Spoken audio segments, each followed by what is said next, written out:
most powerful thing you can do as an entrepreneur or executive is giving your work to somebody else. When you're first starting in a company or a role, you end up doing everything because that's the beginning of something. You're wearing a bunch of different hats, you're doing all the jobs. But the pivotal point is, do you have that ability to hand over your work and delegate it and give it to someone else? If you have to make every single decision in your company, or you're doing so many different things and you don't have the ability to give someone else decision-making power, you will burn out and never reach that stage of hypergrowth.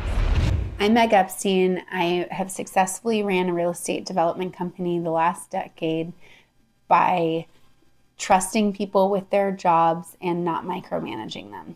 I think that one of the things that made me one of the happier entrepreneurs is that I've never been a big micromanager. I particularly love having other people do the work that I don't want to do. But I see a lot of people getting trapped in the whole micromanagement thing and being afraid to let go of decision making. And a lot of those people just never end up being able to scale. You have to be able to hand over decisions to other people if you want to empower them enough to delegate and have them grow your company or grow your venture, or even grow your family effectively. So I think one of the biggest things that's made me a successful entrepreneur is being able to not micromanage, which is just naturally how I am. So here's how I scaled my company without micromanaging people. First, I established the area. So when I was first getting started, I had my first deal and I had to do all the work to find the project, underwrite it, get it funded. And I really learned the ropes of how I was going to successfully do that. If you're selling something, you're getting the product, figuring out how you're going to sell it, and you're basically developing the business plan for how the company is going to run. And you have to do that yourself. I've seen people try to delegate that out too quickly and just think they're going to hire the rainmaker that's going to, raise the capital or find the deal or sell the thing. And those are the roles of the founder, right? And you need to go in that area and figure out how you're going to do this. And you're the person to get it done first. So that has to be done. You can't delegate that out in the beginning. But the second thing is, once you do figure that out, you can see what parts of this job I can hand over to someone else. And so that means that I will usually look at my day and look at the time, the things that I'm doing that aren't the secret sauce, area of genius that I operate that I think are my higher quality traits. What can I give over to someone? And the next thing I do is I write up all of the successful things that I did in that to achieve that certain thing. So when I first handed over finding projects to somebody, I wrote down, how did I find the last 5 projects of the company? Where did they come from? Who was I talking to? How many calls did I have to make? Where did I get land? What did I look for? And I wrote all this up to hand it over to someone. And then whenever I bring that person in, obviously there's hiring and there's a lot, you need to make sure you're bringing in a capable person, but you set milestones for that person, and you do not get into how are they going to accomplish that thing as long as they're accomplishing what you set out in those milestones. So you have to set clear goals for the person, but not get into how they're going to do it if they're hitting those milestones. If they're not, obviously that's a different problem. But I tend to hire very high caliber, like adults and executives that know how to do their job. And a lot of times they've been a lot more experienced than me. When I first started my company, I was 29 years old. They had maybe 20 more years of real estate experience, or they had an MBA that I didn't have, or they, have been in the business a lot longer. I'm not going to tell a 50-year-old man how to do his job. He wouldn't work for me in that case. So, I just made it clear. You have to be very clear about what the points are that you want or what you're trying to accomplish, and say, okay, this is what I need and want, and not get into how he's going to accomplish them. And so that's how I measure people's success, is based on what they're doing and are they hitting their milestones. And I don't get into the mechanics of how they get it done. And that to me is how I've empowered people to do a really good job.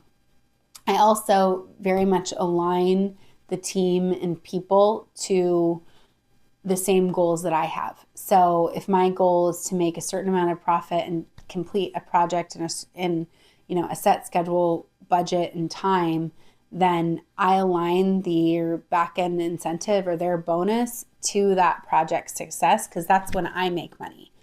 And if you do that, then you have alignment with your team, and they're going to make the same decisions or similar decisions that you would have made to achieve that, or, along the lines of it might not be the exact same thing you would have done, but it's better than you doing that work. And as the founder of a company, a lot of times you will be the person to, be the best at getting that job done because you're the founder of the company and it's, your vision. But you can't do every job all the time, and you'd be miserable if you were trying to do that. And so you have to be able to let things go and say, okay, I'm going to, make 10% of the decisions and get 90% of the result, as opposed to making 90% of the decisions and getting 10% of the result. And it just, you have to be willing to let go to actually grow.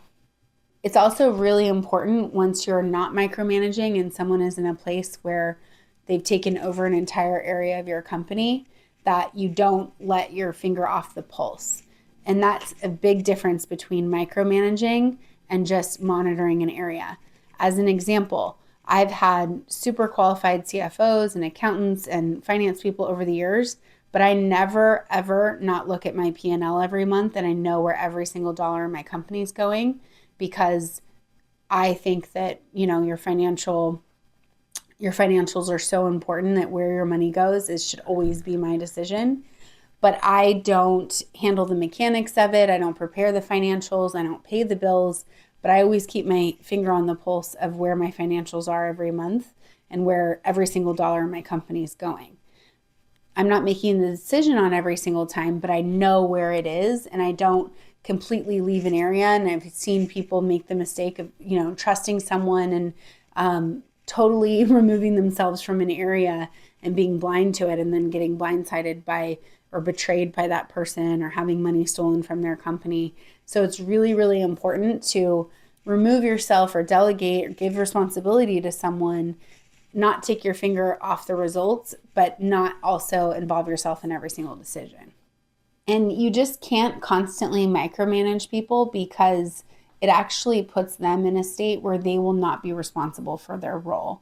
And I've seen people, particularly that are, still getting established in their career, get really set back because they're not given any autonomy to make decisions. And what kind of confidence are they going to have in their role if their boss or someone else is constantly kind of coming in and cutting in and making decisions, and they can't make any big ones? I'm not saying to, let them make a $10 million decision day one, but I am saying that, when you go in and you constantly have to make decisions for people, it puts them in a state of uncertainty, and they will not be as interested in being responsible for that role.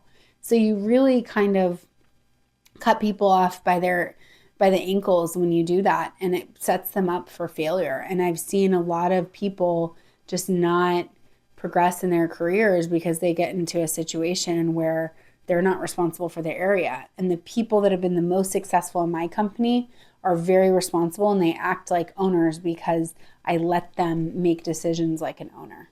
If you don't want to micromanage, make sure you're hiring people that are super qualified.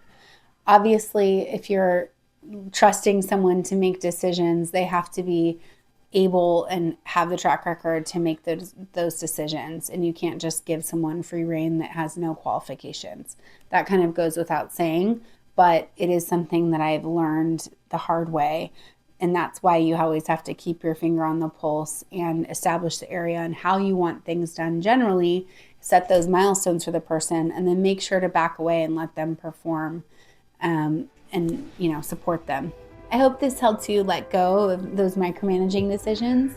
If you want to hear more about how I lead, please watch this next video.